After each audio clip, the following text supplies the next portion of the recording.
Bueno, con Miguel Gutiérrez, que es el secretario general del Grupo Parlamentario de Ciudadanos en el Congreso, vamos a abordar eso y más cosas.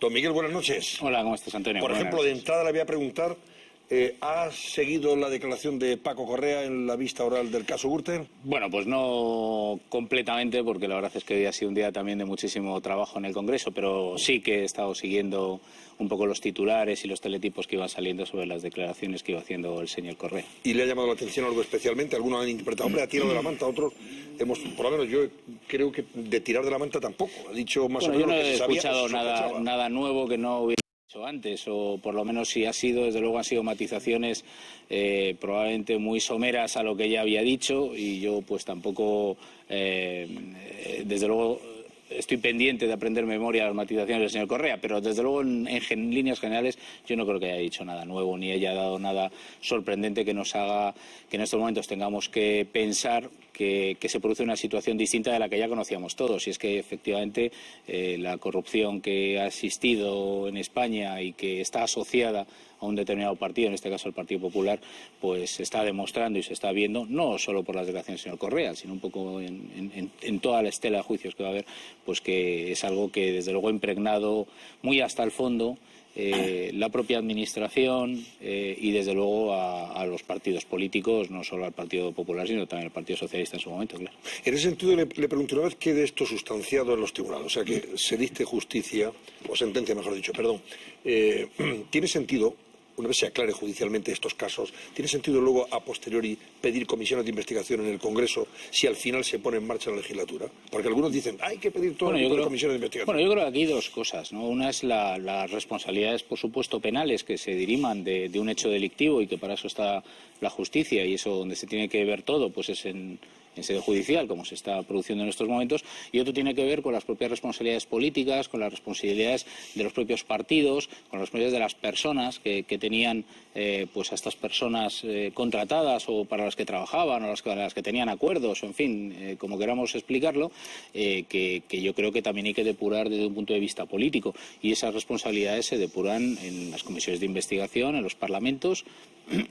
Ya se hizo, y me viene ahora mismo a la memoria una muy reciente, que fue la comisión de investigación que hubo en la Asamblea de Madrid y que todavía está, de hecho, funcionando, o la que se hizo en la Junta de Andalucía, a petición precisamente de nuestro grupo parlamentario Ciudadanos en la Junta de Andalucía, sobre los casos de financiación del Partido Socialista, bueno, de financiación no en este caso, sino, en fin, todo lo que hubo asociado a los cursos, a los ERES y a todos los cursos de formación. Y también se hizo una comisión parlamentaria y de investigación, y allí tuvo que ir a declarar también la señora Susana Díaz.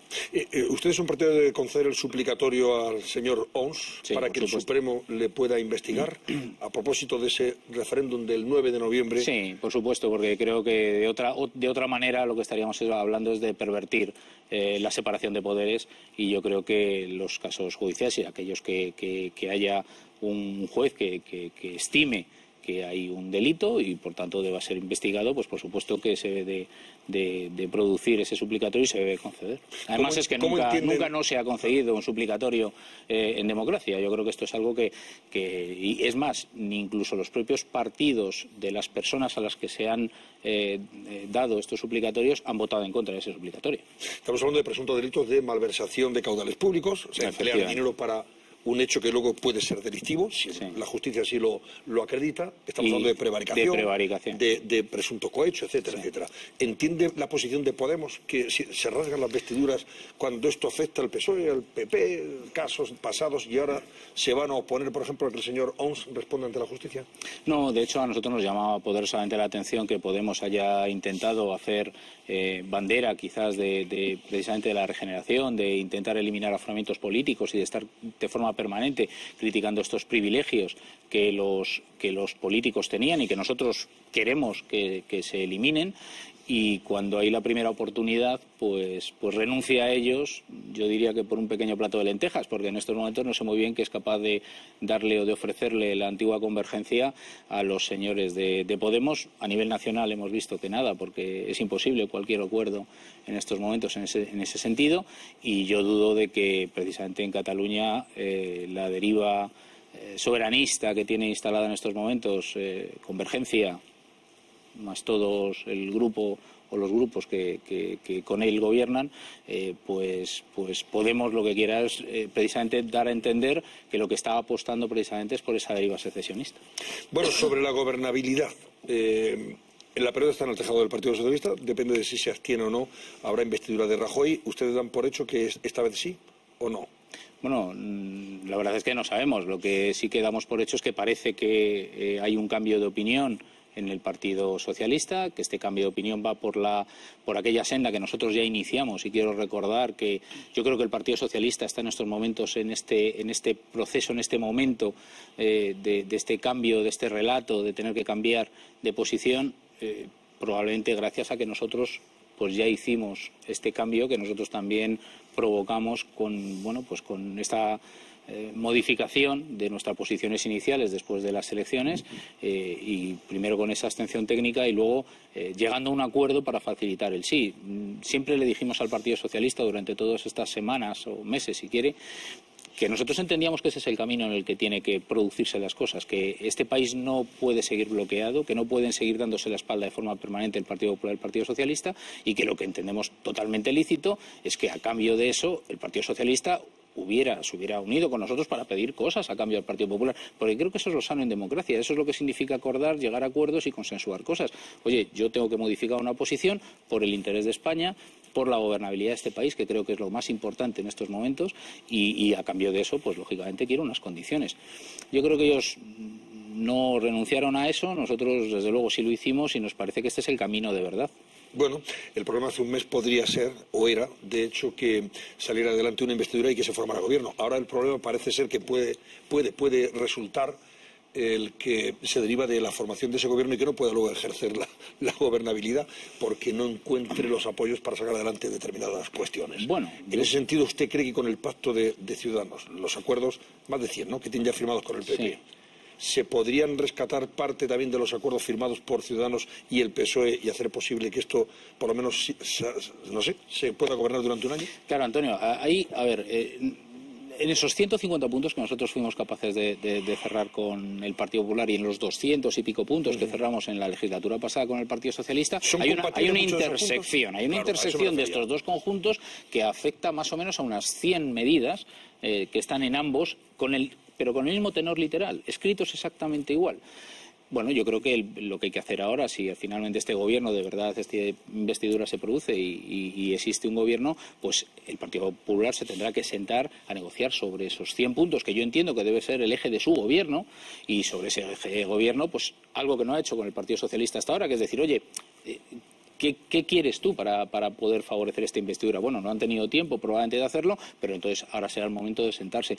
Yo creo que los partidos que gobiernan en minoría tienen que gobernar a base de hacer acuerdos. Claro. Y precisamente esa es la grandeza de la democracia, pero además esto es lo que nos están diciendo de forma permanente y reiterada en estas últimas dos elecciones los ciudadanos. Oiga, el nuevo escenario pluripartidista que hay necesita de consenso y necesita de acuerdo, y para eso hay que negociar y hay que sentarse y hay que llegar a acuerdos, y para eso pues la generosidad es importante, la capacidad de llegar a acuerdos, por supuesto la habilidad de conseguirlos, pero yo estoy absolutamente convencido que sobre esas 100 medidas concretas el Partido Popular va a ser capaz de acordar muchísimas cosas, no solo con Ciudadanos, que por supuesto respetará el pacto de las 150 medidas y nosotros estaremos siempre apoyando esas 150 medidas que salgan adelante y por tanto que se pueda legislar sobre ellas. Estoy seguro que sobre otras también, e incluso sobre otras que no están en esos puntos, que a lo mejor no están en el ideario del Partido Popular, pero que también será necesario legislar, por supuesto que sí. Bueno, ¿alguna pregunta, Miguel Gutiérrez, antes de que Paula Sánchez nos diga cómo están las cosas en el PSOE? Venga, Joaquín Leguina. Yo estoy de acuerdo con todo lo que ha dicho este señor. En general estoy de acuerdo con ellos, en general, ¿no? Pero hay una cosa que no entiendo. Que venga Rivera y diga que hay que cambiar la ley electoral para que sea más proporcional. Pero estáis locos. Bueno, yo creo que la ley electoral... A ver, perdón un momento, Miguel. ¿Por qué digo que estáis locos? ¿Por qué no estás de acuerdo con eso, Joaquín? Porque, bueno, si haces más proporcional que la ley actual, que es proporcional corregida, va a haber 27 partidos y no va a haber Dios que se entienda. O sea, que va a estar más fragmentado el Parlamento, mucho más fragmentado. Nosotros, cuando hablamos de mayor proporcionalidad, Joaquín, no estamos refiriéndonos a que tenga que ser una proporción como si solo hubiera una sola circunscripción. que es lo que mucha gente entiende. Oiga, pues una sola circunscripción, no sé, votan 25 millones de españoles, pues entre tantos por escaño, ¿no? O sea, no es eso. Lo que nos parece es que la ley de ON sí que es, dentro de la corrección sobre esa proporcionalidad, mejorable. Y es mejorable y lo hemos visto. Probablemente tengamos que estudiar el tema de las circunscripciones también. Y entonces, o sea, no es solamente el hecho de mayor proporcionalidad en el sentido de una sola circunscripción única, que yo creo que eso evidentemente daría lugar probablemente a una fragmentación demasiado grande del Parlamento que haría ingobernable probablemente el país de forma permanente, pero sí que es verdad que la dificultad que entraña en estos momentos la ley de ON hace que haya unas diferencias entre el número de votos que necesita un partido y que necesita otro. Estamos hablando siempre de partidos a nivel nacional que se presentan en todo el territorio, ¿no? Que es demasiado grande. Hay una diferencia excesiva entre el primer partido y el tercero o el cuarto número de votos que se necesitan. Ese es el sentido en el que nosotros queremos cambiar la ley. No le eche la culpa al señor ON, que no tiene ninguna culpa. Bueno, el señor ON hizo una fórmula que... Una fórmula proporcional. Claro, proporcional. O sea y que puede ser corregida. Hay muchísimas fórmulas perdóname, que no es Don el que lo tiene que corregir. Sois vosotros los diputados. Entonces, yo soy partidario de un sistema como el francés a 2 vueltas. Yo también.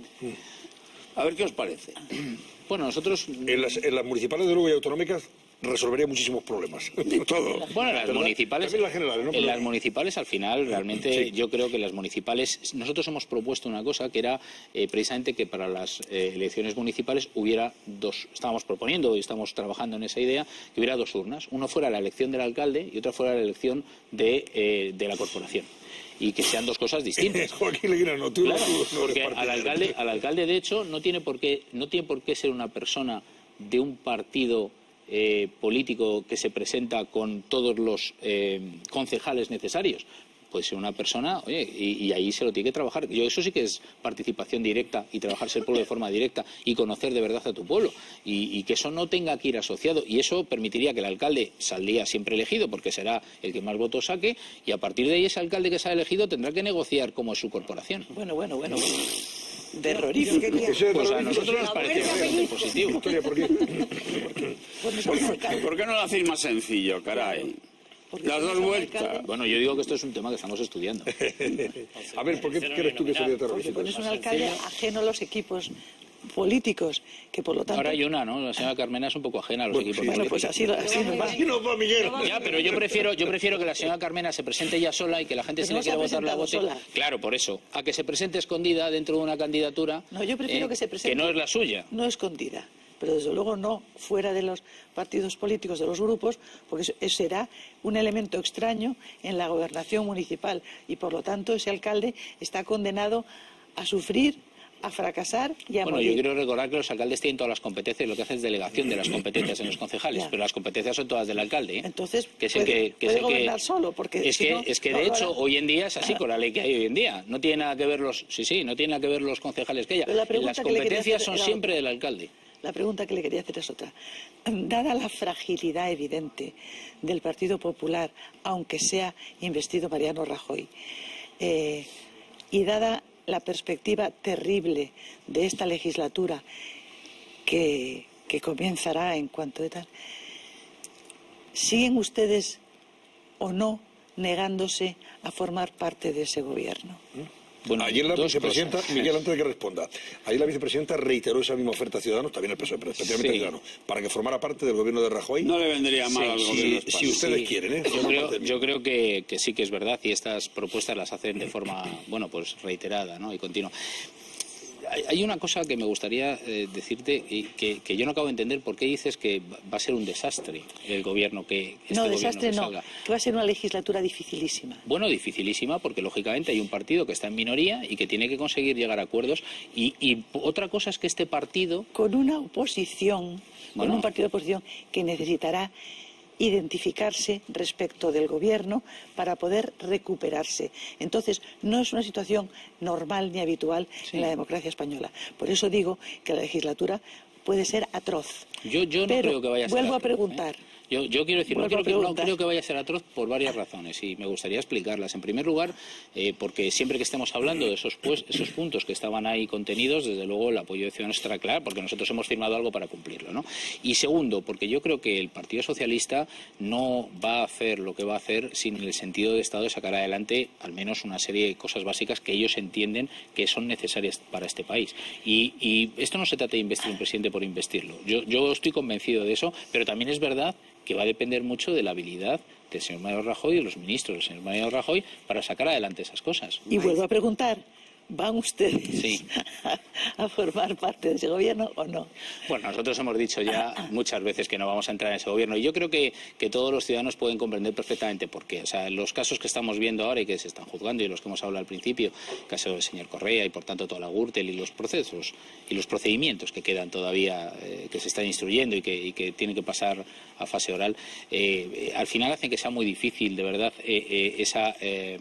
formar parte de ese equipo de gobierno del señor Mariano Rajoy, ¿no? Yo creo que aquí hay unas responsabilidades claras políticas, responsabilidades políticas del señor Mariano Rajoy y de muchos de la cúpula del Partido Popular en estos momentos, de las personas que forman parte de esa cúpula, y yo creo que es perfectamente entendible que no se nos pueda a nosotros pedir, o no se nos deba pedir, que nosotros tengamos que sumar en ese gobierno en el que nosotros creemos que no está suficientemente recogido y representado precisamente la regeneración que este país necesita. Y quiero decir, ¿por qué es así? Aunque se hayan aprobado los 100 puntos. Sí, pero es que, esos 100 puntos, quiero recordar que al Partido Popular le hemos tenido que poner un corsé antes de esos 100 puntos, que son los 6 primeros puntos de regeneración. 150 puntos, 100. 150, perdón, estábamos con los 100 de unión e intersección con el Partido Socialista también, ¿no? Esos 150. Pero antes de eso hubo 6 puntos que tenían que ver con los de regeneración, que ese es el corsé que nosotros hemos tenido que ponerle precisamente al Partido Popular para poder sentarnos a negociar. Para que haya un compromiso de verdad y eficaz con la transparencia y con la regeneración de este país y, por tanto, alguien que le hemos tenido que poner ese corsé, pues difícilmente vamos a gobernar junto a él. Lo que sí podemos hacer es permitir, con un pacto, con unos acuerdos, con una línea de gobierno, que el Partido Popular saque adelante esas reformas que entendemos que España necesita. Pero ya sabemos lo de los 150 puntos. Nos acaba de decir que no van a entrar en el gobierno, pero ¿cuál es el precio de la investidura que va a poner Ciudadanos? Porque hay algunos aspectos de actuación inmediata. El tema de la reforma laboral, por ejemplo, que es un tema que hay mucha gente que quiere la derogación y otras solamente quieren que se modifique. Claro. Esa va a ser una exigencia inmediata. En materia económica, eso pide, por ejemplo, la derogación. Eso ya está encima de la mesa. Si mañana el PSOE, efectivamente, como está planteando Antonio, la exigencia la derogación total de dice la ley, que hay que derogar, ya Mariano Rajoy se mostró dispuesto a modificarla. Bueno, es que eso es lo que está, si piden eso es lo que está en los acuerdos. La derogación, ¿cuál sería la posición de Ciudadanos? Nosotros la derogación siempre hemos defendido, nosotros en Ciudadanos siempre hemos defendido, Esther, que a nosotros no nos gusta la palabra derogar, nunca, y la evitamos siempre, y nunca en ninguno de nuestros acuerdos, ni en el Partido Socialista, ni en el Partido Popular, hemos puesto en ningún momento la palabra derogar, nada. ¿Por qué? Porque derogar significa volver a algo que había antes, es decir, esto no vale, y derogarlo significa que en ese momento la ley con la que se tiene que trabajar es la anterior. Pero es que la anterior es tan mala como la que hay. Entonces, ¿para qué vamos a derogar? Pasa igual con la LOMCE. Claro, o peor. ¿Por qué vamos a derogar la LOMCE para volver a la LOCSE? Es que nosotros no nos gusta la LOCSE, tampoco nos gusta la LOMCE, pero no se puede derogar una cosa. Lo que hay que hacer es construir, hay que poner siempre en positivo. Y la manera de trabajar es, oiga, vamos a ver, aquellos aspectos nucleares que sean absolutamente urgentes, que haya que parar o paralizar, como es por ejemplo el caso de la LOMCE, hemos dicho que se paralice, que se congele la aplicación, pero primero tendremos que crear algo nuevo, algo que parta del consenso, algo que parta de los acuerdos, en el caso por ejemplo del empleo, pues no solo con la sociedad civil, con los representantes sindicales, también con los empresarios. ¿Qué piden la derogación? Bueno, ellos piden la derogación, los sindicatos, pero los empresarios, no, porque a nadie le gusta, y lo que está claro es que nuestro sistema laboral, nuestro sistema laboral es un fracaso. Nuestro sistema laboral es un fracaso desde hace muchísimo tiempo. No es un fracaso de ahora, estos 4 años de gestión del Partido Popular. Tampoco podemos decirle eso. Anteriormente también. ¿Cuál es nuestro problema? Precisamente que tenemos una multiplicidad de contratos, de sistemas de contrato, que lo que hacen es de forma permanente que los trabajadores entran y salgan del sistema, cada vez empobreciendo más. Pero Miguel, una cuestión, pero déjame añadir sobre esto que está preguntado, porque vamos a ver, una cuestión es simplificar el modelo de contratos, vale, perfecto. Todo lo que sea eliminar burocracia, tal, siempre que sea compatible con los requisitos que están llegando, y el último ha llegado directamente a través de sentencia del Tribunal Europeo. Es decir, esto ya cambia mucho. Sí, pero quiero decir una cuestión. Vamos a ver, ahí hay muchas cosas. Y tampoco podemos negar que esta norma, la reforma laboral actual, ha permitido crear, podemos decir, no, es el ritmo económico. Bueno, digo yo que todo ayudará. 1.500 empleos por día. Entonces, cuando marcas una tendencia de creación de 1.500 empleos por día, algo tendrá que ver lo que ha pasado con esa norma. Sí, Carlos, para empezar, porque esa norma, para empezar, una de las primeras cosas que ha hecho es sacar de Sin esa norma, perdón, ¿se habrían creado 1.500 empleos diarios sin la reforma laboral actual? El problema, Carlos, es que esos empleos... El problema es que tú sabes perfectamente... Desde mi punto de vista, claro que ha ayudado a crear empleo. Básicamente porque te ha sacado de las negociaciones unos sindicatos todopoderosos que ha permitido que, por ejemplo, en vez de echar gente, se pueda flexibilizar el salario.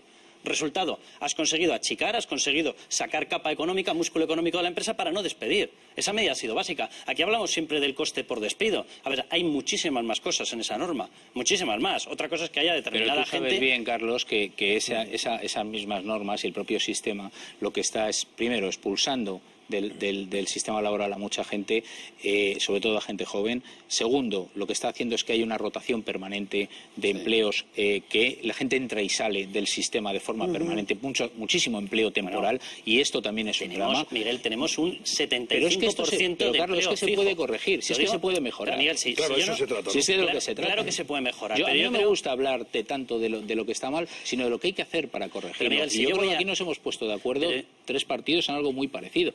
Y ahora estamos muy obligados por una normativa europea a la que claramente tenemos que darle respuesta. Pero Miguel, yo te quiero preguntar por la parte en la que va a surgir choque. Y yo creo que es a lo que estaba aludiendo hace un momento Victoria. Vamos a ver.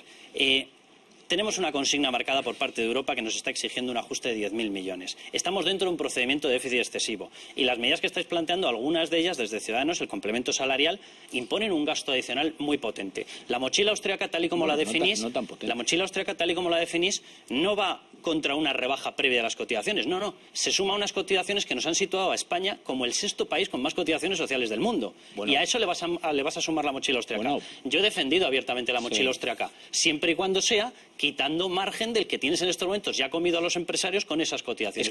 Porque si no, se convertirá en un impuesto más al empleo.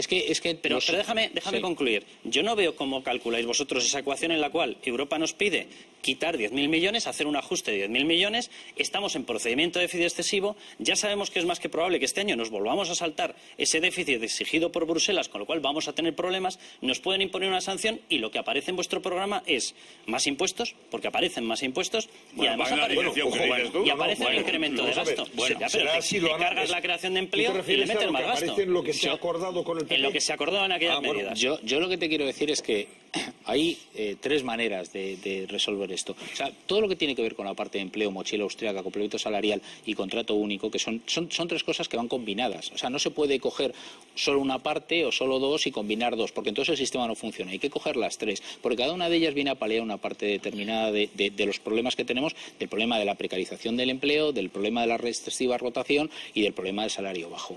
Entonces, todo va combinado. Pero tú me decías, ¿y cómo vamos a evitar ese déficit excesivo? Hombre, hay muchas cosas que se pueden hacer antes del tema impositivo. Y una de ellas, primero, es atajar la corrupción, que nos cuesta muchísimo dinero. Muchísimo dinero. Dinero. Informe del Banco de España. Últimos 15 años, 250.000 millones de euros lo que nos ha costado la corrupción. Informe del Banco de España. 250 son 2,5 veces el Producto Interior Bruto de este país. Llevo escuchando pero eso es una todos los gobiernos nuevos que llegan que todos iban a conseguir quitar esa burbuja eliminar duplicidades. de fraude. No lo ha conseguido nadie. Eliminar duplicidades administrativas, pinchar la burbuja administrativa, que todavía no hemos pinchado la burbuja administrativa. Esa es la gran reforma que queda hacer en este país. Bueno, pues es que todo eso es lo que va a ayudar a ser mucho más efectivos. Y luego otra cosa, que es mejor gestión. porque estamos acostumbrados, yo creo, a una especie de mantra que es que el Partido Popular gestiona muy bien. Y yo no estoy de acuerdo que el Partido Popular gestione bien. No está gestionando bien nuestro dinero público. No lo está haciendo. De hecho, se está viendo. Las duplicidades se siguen permitiendo por el Partido Popular. No ha hecho nada por acabar con ellas. Entonces, yo creo que hay mucho margen de mejora en eso antes de volver a decirle a los ciudadanos, oiga, vamos a recortar. No, no vamos a recortar. Vamos a gestionar mejor. A ver, brevemente, que voy a pedirle a Paula que nos diga cómo está la situación del PSOE a día de hoy, porque estamos dando por hecho que va a haber investidura, pero aquí hasta el rabo todo es toro. Sí, totalmente. Por eso. ¿O no, Joaquín? ¿Sabes cómo sería la legislatura? Pues sería de la siguiente manera, lo estoy leyendo ahora en el Socialista Digital. 178 diputados, con la excepción del PP y de Ciudadanos, piden subir las pensiones en 2017 según el IPC. Eso es lo que han acordado hoy, ¿eh? Hoy se ha acordado, ¿eh? Por eso, subir las pensiones. Por eso algunos, como yo, del PSOE, llevamos defendiendo desde el día 26 de junio hay que abstenerse y dejar gobernar al PP con 137, con los pactos con Ciudadanos 170, porque del otro lado podemos sumar 178 para otras cosas. Habrá cosas que no podremos sumar, claro. Pero, por ejemplo, para subir las pensiones, sí. De todo esto, claro, pero o sea, lo que te quiero decir es que esa es la capacidad de negociación. Nosotros no vamos a hacer, por eso no estamos en el gobierno con el PP, nosotros no vamos a hacer un pacto con el Partido Popular de estar en el gobierno con ellos diciendo a todo lo que te quieran hacer que sí, ni muchísimo más. Tendremos que negociar y habrá cosas que tendremos que sacar con el Partido Popular y con el Partido Socialista y sacaremos cosas que yo creo que tengan que ver con España, porque realmente somos los tres partidos constitucionalistas que tendremos que poner encima de la mesa grandes reformas que tienen que hacerse en este país y que no se han hecho, y habrá otras pues que habrá que sacar solos con unos y otras con otros y otras en las que nosotros no estaremos y serán otros los que la tendrán que sacar adelante. Quiero decir Joaquín dos cosas muy rápidas. Sí. No para discutir con Miguel. Una, este asunto que dices de que la mejor gestión, tienes razón, pero tú sabes cuánto se tarda eso. Bueno, habrá que empezar algún día. Bueno, como yo tengo alguna experiencia, sí. Pero está bien. Dos, cuando hablas de regeneración, tened cuidado con esa palabra, porque se agota, se quema la palabra. Tenéis que saber, y todos los que nos están viendo también, que no hay ni un solo caso de corrupción en el Estado. Ni uno solo. En el Estado, o sea, efectivamente. Es verdad. Es comunidad autónoma y ayuntamientos, pero no Estado. Es verdad. Que afecta al gobierno de la nación y, por tanto, a los gobiernos de la nación. Sí. Yo quería... A los sucesivos gobiernos. A ver, un comentario y una pregunta. El comentario es, desde mi experiencia personal, es decir, esa especie de coalición de los muchos solo conduce a disparar el gasto.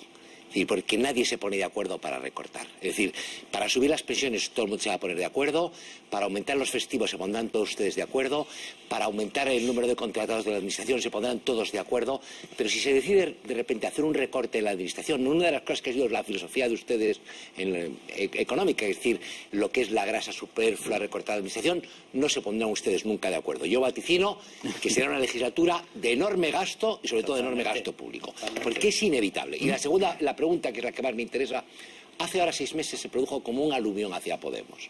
O sea, periodistas, cantantes, filósofos, todo el mundo acudía más a Podemos.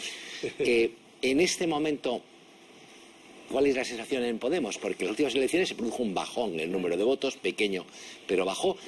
Un millón. Y Podemos, perdón, de Ciudadanos. Bueno, claro. Me he equivocado.